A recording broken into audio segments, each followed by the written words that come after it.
Professional associations. Which professional associations are you a part of? Currently, the only one I am part of is Dealer XT. In the past, I haven't found an association that conforms to my needs or my dealership's needs.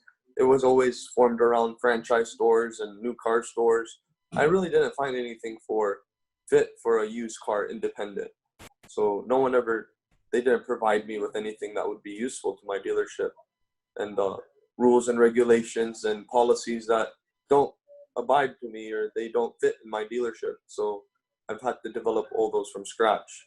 I think Dealer XT puts a lot of information at your hands, very easy to get. Um, the website, I did the trainings initially when I came on, all the manager trainings and procedures and policies, the do's and don'ts. I learned a lot from it, and it was put in a way where it was easy to understand and quick to go through. It wasn't like almost like going to college with a library book and having to figure it out and ask questions. It was very easy to understand, and the updates are very useful.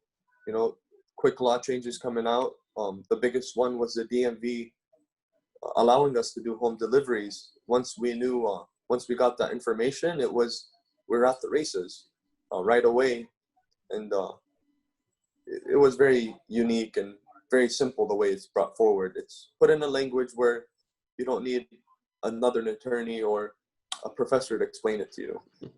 So I found that very, very cool.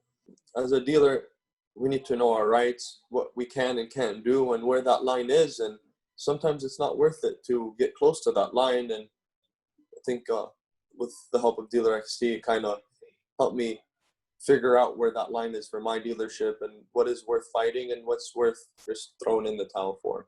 A few more questions. Hopefully these are going to be kind of easier. Well, yes.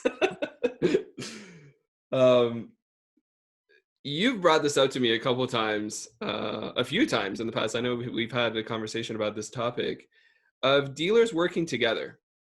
So I wanted to ask you, what issues do you see with dealers not being able to cooperate and learn from each other? I think it's very important. If there was a way to establish, a relationship between independent dealerships, maybe not so franchised, but as independents and used, there needs to be a community to know what's going on in the industry, what's going on in our town, what trend are we seeing. And for example, one would be fraudulent customers. If we all see a trend happening, we can figure out a way to stop it.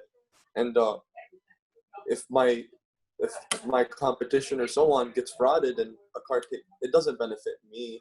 It actually puts me at more risk because that customer might come to me next and do the same thing to me.